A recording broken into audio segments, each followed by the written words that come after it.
A ver, hay crímenes que se resuelven, otros que se convierten en leyenda y luego, en una categoría completamente aparte, está el caso de los marqueses de Urquijo. Pensemos un momento en la escena. Una mansión de lujo en la zona más exclusiva de Madrid, una de las familias más ricas y poderosas de España y un doble asesinato a sangre fría. Sobre el papel es un caso cerrado, hay un culpable sentenciado y todo parece atado, pero la realidad es que más de 40 años después, este crimen sigue siendo uno de los mayores y más fascinantes enigmas de la crónica negra española. Y aquí está la gran pregunta, ¿no? ¿Cómo es posible? ¿Cómo puede ser que un caso con un asesino condenado siga siendo un misterio? Pues esa es la pregunta que ha tenido obsesionado a todo un país durante décadas. Porque en esta historia la verdad judicial, la que está en los papeles, chocó de frente con una sensación general de que algo no cuadraba. Había demasiados cabos sueltos, silencios muy extraños y personajes que parecían sacados de una novela.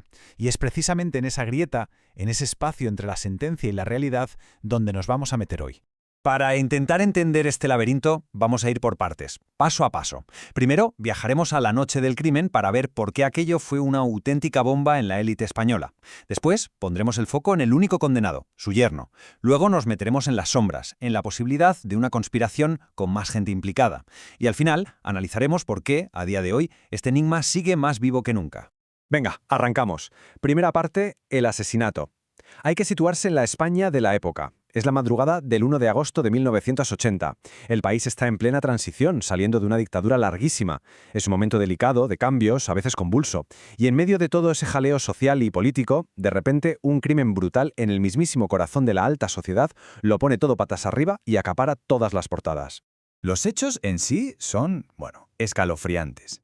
Estamos en un chalet de lujo en Somosaguas, una de las zonas supuestamente más seguras de Madrid.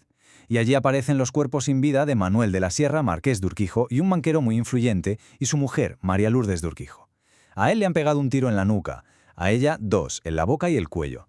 Estaban durmiendo en habitaciones separadas. Les ejecutaron a sangre fría, a corta distancia, con una precisión casi quirúrgica. Y lo más raro, no hay señales de robo, la puerta no está forzada. Quien entró sabía perfectamente por dónde moverse y qué es lo que iba a hacer.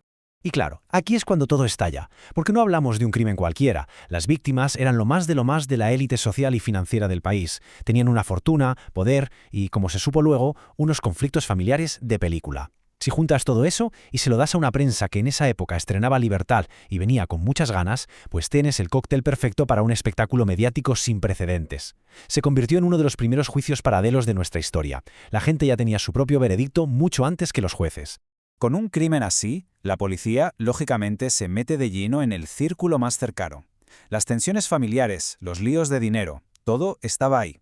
Y muy rápido, todas las miradas se posan sobre una persona que parecía el culpable ideal, Rafael Escobedo, más conocido como Rafi, el marido de Miriam, la hija de los marqueses. Su relación con los suegros, vamos a decir que no era precisamente buena. Y con esto llegamos al punto más polémico, al pilar sobre el que se tambalea todo el caso. La confesión. 8 meses después del crimen, detienen a Rafi Escobedo. Le someten a un interrogatorio larguísimo en la Dirección General de Seguridad, sin abogado delante, por cierto. Y al final confiesa.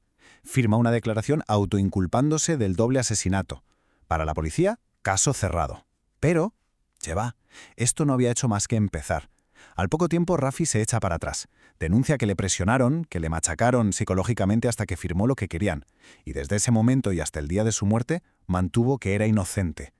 Esa dualidad, confesión sí, confesión no, es una sombra de duda que nunca se ha ido del todo. El juicio llega en 1983 y la expectación es brutal.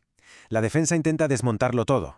Por ejemplo, los casquillos de bala que encontraron en la escena del crimen, la supuesta prueba clave contra Escobedo, pues resulta que su cadena de custodia era, como poco, muy dudosa.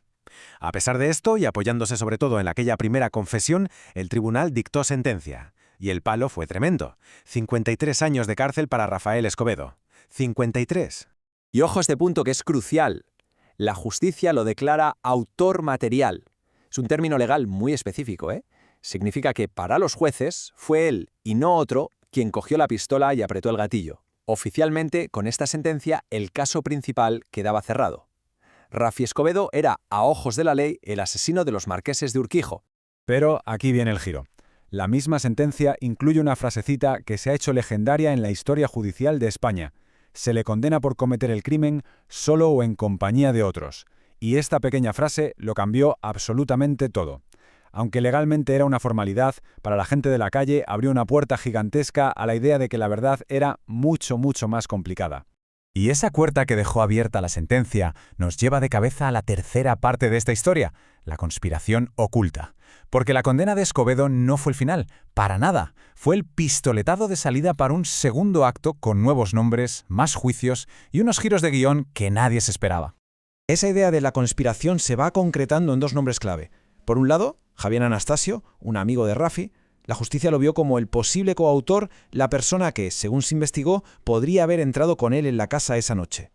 Por otro lado, Mauricio López Roberts, marqués de Torrehermosa.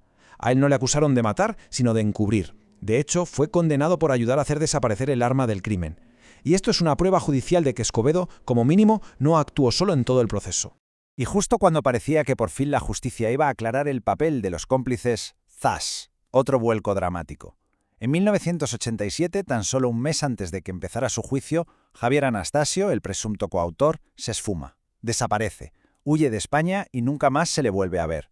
Su fuga fue un mazazo para la investigación.